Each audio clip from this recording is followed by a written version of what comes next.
Fala pessoal, bem-vindos ao Geografando, canal onde nos utilizamos da geografia para compreender o mundo. Hoje com mais um geoglossário, vamos tentar entender um pouco o que está por trás do conceito de terrorismo, né? Bom, para que a gente tente entender um pouco melhor o conceito de terrorismo, nós vamos nos utilizar da definição da ONU sobre terrorismo. Então, olha lá, vou lendo aqui para vocês. A ONU define terrorismo como um ato prejudicial à segurança ou interesse do Estado.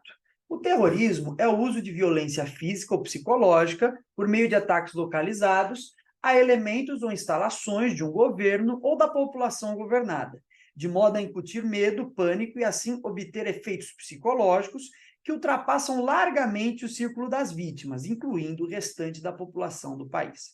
O terrorismo é uma ameaça global, persistente e progressiva. Muito bem, então olha só, partindo da definição da ONU, na verdade é a definição frágil, né? A ONU ela caracteriza terrorismo dessa forma, mas nós poderíamos utilizar uma série de outros autores para caracterizar de formas diferentes. Mas vamos hoje partir apenas da definição da ONU para pensar criticamente essa definição, para ver até onde nós podemos entender o que é terrorismo.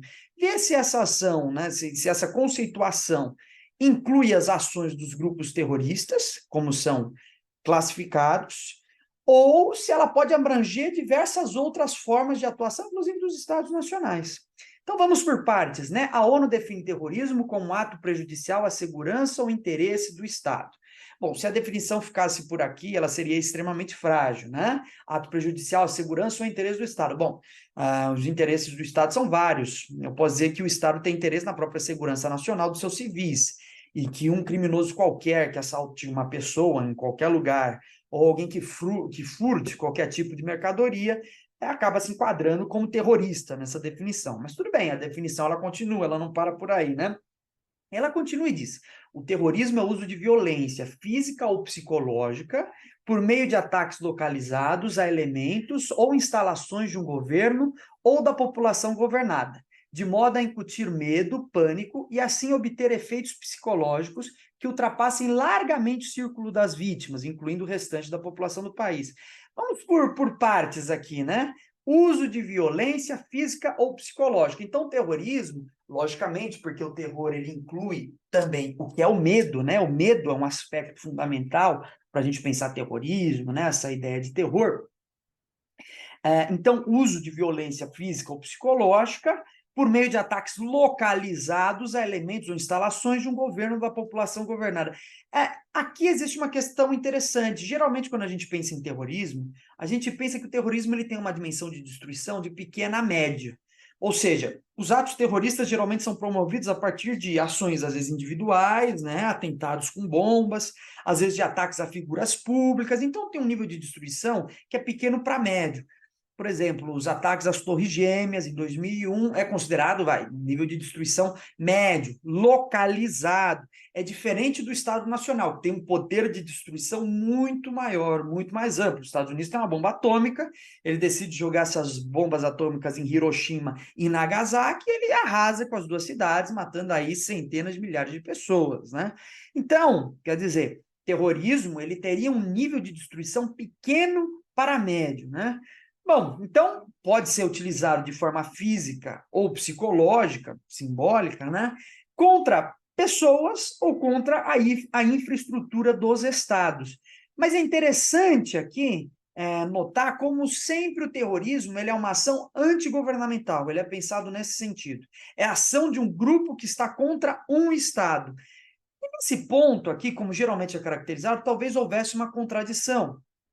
Porque, na verdade, o terrorismo, ele é, na sua grande maioria das vezes, uma ação contra o Estado, mas ele é perpetuado por Estados nacionais. Então, vamos pegar aí alguns exemplos, né? Os curdos, a Al-Qaeda, o Talibã, foram grupos que foram produzidos a partir de ações governamentais. Produzidos no sentido de quê? Não no sentido da sua fundação, mas no sentido de seu financiamento, no sentido do direcionamento de seus interesses. A Al-Qaeda, junto com o Talibã, por exemplo, lutou durante a guerra do Afeganistão contra os soviéticos e foram largamente financiados pelos Estados Unidos. A mesma coisa, os curdos lutaram na Síria, apoiando interesses estadunidenses, sob o pretexto de que os Estados Unidos poderiam, em algum momento, recompensá-los a partir da criação do seu tão desejado Estado Nacional. E a gente tem que também entender uma lógica dialética importante. A ausência de Estado é uma forma de participação do Estado, certo? Então, por exemplo, quando os Estados Unidos invadem o Iraque e arrasa o país e deixa aquele país com um vazio de poder, o que os Estados Unidos promove? A possibilidade de que outro grupo, no caso o Estado Islâmico, preencha esse vazio de poder. Então, esses grupos que são considerados terroristas, eles têm essa dimensão, no primeiro ponto, essa dimensão que é dita não estatal, só que, na verdade, são amplamente financiados pelo Estado.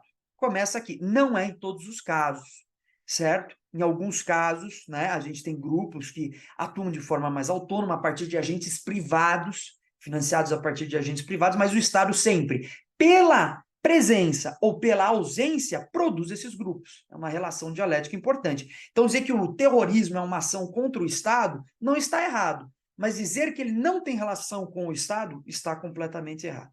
Então, esse é um primeiro ponto para a gente pensar aí as questões relacionadas ao terrorismo. Um outro ponto importante que a gente tem que pensar aqui é o fato de que o terrorismo geralmente é um estigma, é estigmatizante. Os grupos terroristas geralmente são os grupos que lutam contrariamente aos anseios ocidentais. Geralmente é posto dessa forma. Né? Grupos que, de certa forma, invalidam os interesses geopolíticos, geoeconômicos ocidentais, são caracterizados geralmente como terroristas. Vou dar um exemplo, o mesmo exemplo que eu acabei de dar. A Al-Qaeda, enquanto era financiada pelos Estados Unidos, não era chamada de terrorista. A Al-Qaeda e o Talibã, assim como a Al-Qaeda e o Talibã, no qual muitos mujahedins que lutaram lá no Afeganistão depois passaram a integrar esses grupos, enquanto eram financiados pelos Estados Unidos contra a União Soviética, não eram ditos como grupos terroristas. Se tornaram grupos terroristas justamente no momento em que decidiram assumir uma posição anti-ocidental. Então, até um certo momento são mercenários, né? Depois passam a ser terroristas. Outro exemplo, vamos pegar a guerra da Ucrânia. Né? São muitos grupos mercenários que participam na guerra da Ucrânia contra os russos, poloneses, eslovacos, romenos, cidadãos, né, paramilitares que vêm da Europa Ocidental e até mesmo aqui da América do Sul, participam na luta contra os russos de forma, né, de uma forma mercenária. Quer dizer, aqui qual que é a questão? Será que todo mercenário ele é considerado terrorista? Bom, ele age contra o Estado? Tudo bem, aqui a gente está pensando numa nação contra outra nação. Talvez o conceito de mercenário se adeque de uma maneira muito mais interessante. Agora, quando a gente vê o caso do Afeganistão, no fundo não é a mesma coisa? Não é a mesma coisa? Não é os Estados Unidos, que é uma nação que está financiando um grupo contra uma outra nação, certo? Então, existe uma fluidez nessa definição e é uma fluidez extremamente ideológica. A gente poderia, então, dizer que os mercenários que apoiam os Zelensky, que promovem uma guerra contra os russos, são terroristas? Poderíamos pensar dessa forma? Então, existe uma fluidez, e é uma fluidez ideológica e estigmatizante deste conceito. Esse conceito ele se adequa principalmente a grupos que geralmente são anti-ocidentais, a grupos que geralmente vêm com a política anti-Estado e principalmente anti-Estados ocidentais. Esses são considerados geralmente também como grupos terroristas. É o caso do Hamas. Né? O Hamas é pensado dessa forma. Então, o Hamas recebe financiamento de outros países? Recebe. Né? O Hamas, por exemplo, agora a gente está vendo o conflito em Israel, o Hamas ele recebe financiamentos, por exemplo, o Paquistão já disse que vai ajudar no financiamento desses grupos, o Irã já propôs ajudar. Historicamente, a OLP e o Hamas também já receberam financiamento de vários grupos, Síria, Egito, Jordânia, certo? Só que, geralmente, o terror ele é visto como do lado do anti-imperialismo. Terrorista é aquele que está se propondo uma luta anti-imperialista. Né? E se enquadra nesse contexto de entidades, né, de grupos que não são necessariamente estatais, que são financiados. Mas por que o terrorismo aparece só localizado desse lado, estigmatizado?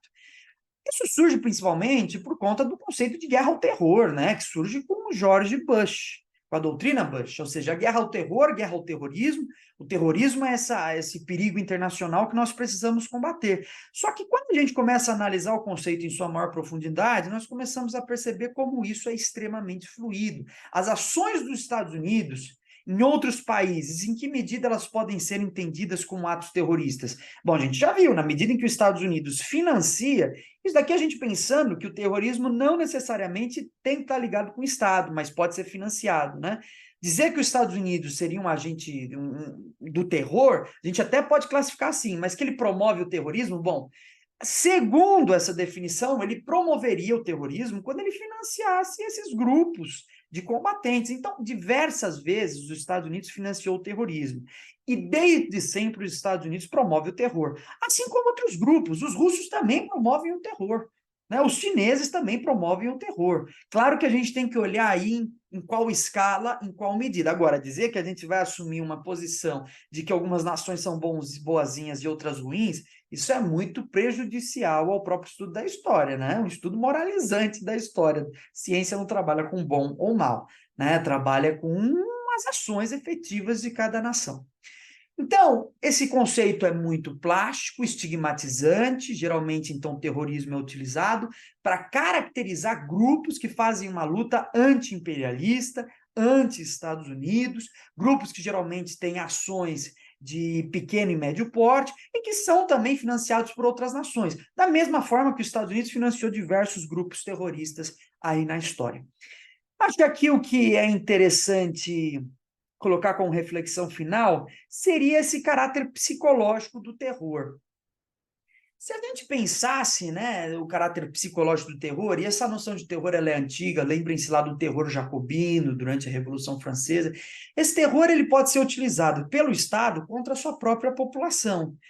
E, claro, da mesma forma que a gente pensa o terrorismo como agentes não estatais, financiados por um agente estatal, a gente pode pensar essa mesma noção quando a gente pensa no terror que muitos países promovem internamente contra a sua própria população. Vou tentar dar dois exemplos. O primeiro é como os Estados Unidos mobilizou a noção de guerra ao terror, uma noção que, na verdade, foi construída não só no interior do Estado estadunidense, mas a partir de think tanks, né? De empresas produtoras de ideias que assessoram os políticos, que assessoram essas figuras de liderança de todos esses países, que promovem, né, essa espécie de publicidade que favorece os interesses de cada governo. Claro, depois dos ataques do 11 de setembro, isso ficou muito fácil de ser produzido nos Estados Unidos, né? A noção de guerra ao terror, né?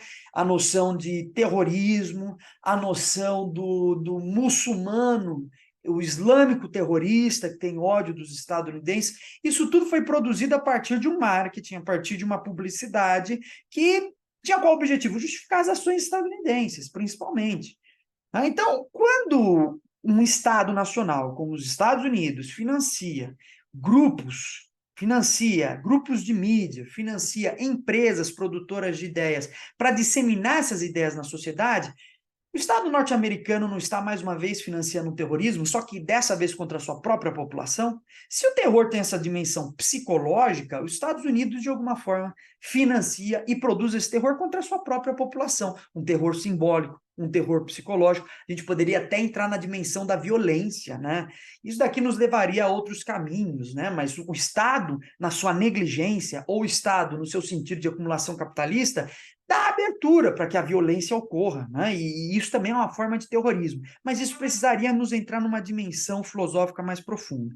O que eu quero deixar aqui registrado, então, primeiro essa dimensão de problema psicológico que as nações promovem, né? Caso clássico aí dos Estados Unidos, a guerra ao terror para justificar seu ataque a países como Iraque, Afeganistão e outros mais.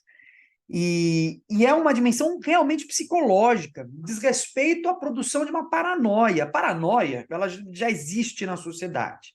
Né? Vamos lembrar lá que o ser humano, né? Vamos resgatar o Freud, ele é atingido, né? Existem algumas questões que cruzam o homem, né? Algumas dimensões do simbólico, algumas dimensões do psicológico que cruzam o homem.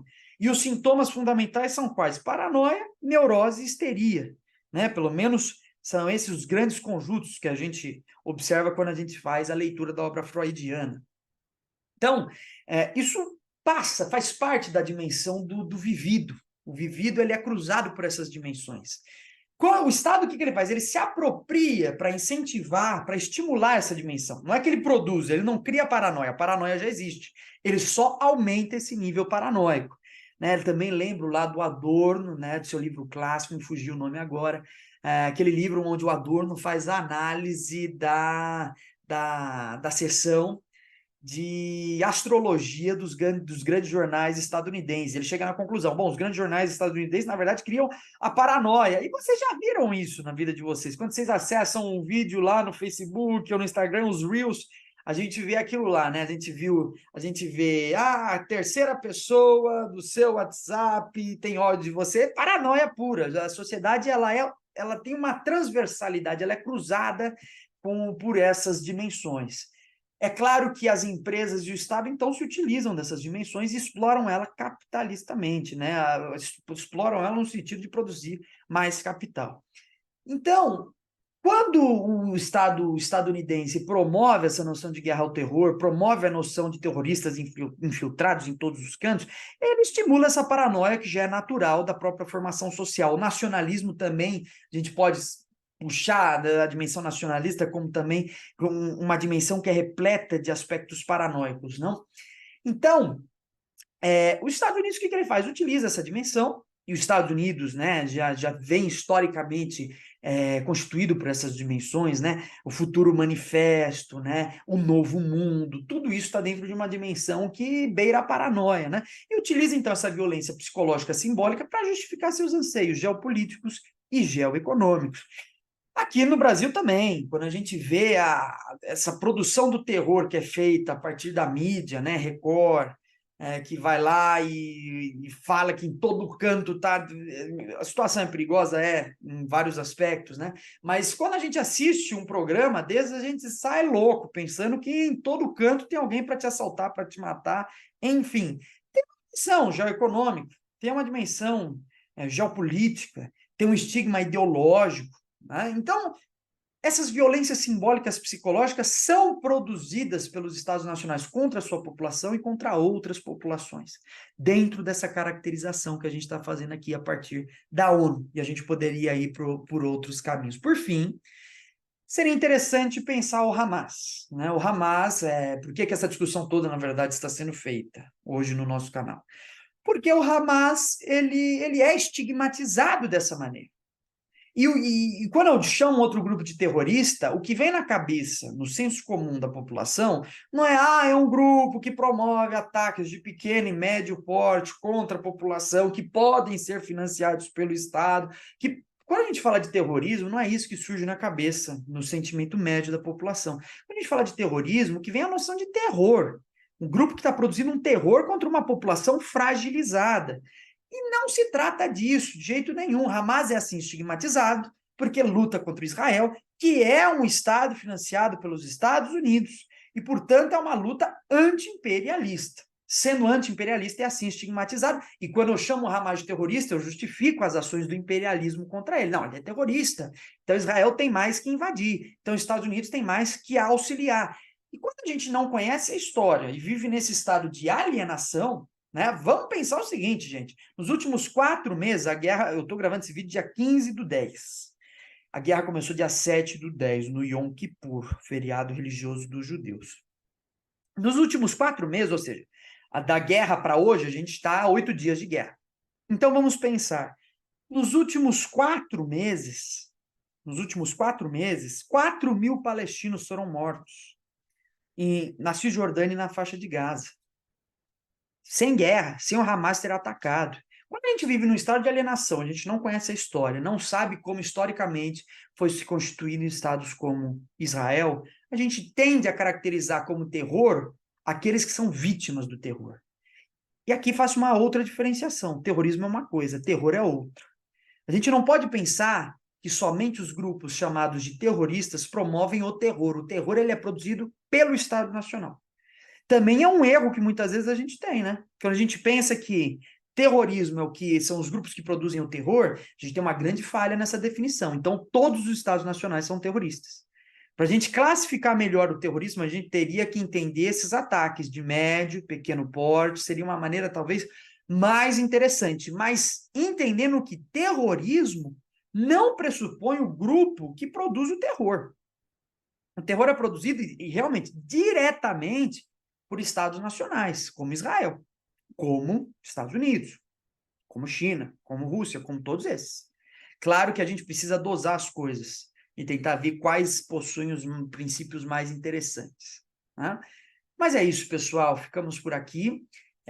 Esses vídeos, né, de geoglossário, que a gente tenta, de alguma forma, analisar um único conceito, são vídeos mais curtos. Eu poderia dissertar muito mais sobre essas questões, de modo que meu pensamento aqui tem várias falhas, né, e eu gostaria que vocês explorassem realmente essas falhas. Explorem, critiquem, coloquem outros pontos de vista, né? E é isso, na medida do possível, nós trazemos de novo o conceito de terrorismo para abordar em outros vídeos e tornar mais completa a nossa definição. Mas, por enquanto, ficamos por aqui. É isso, pessoal. Até mais.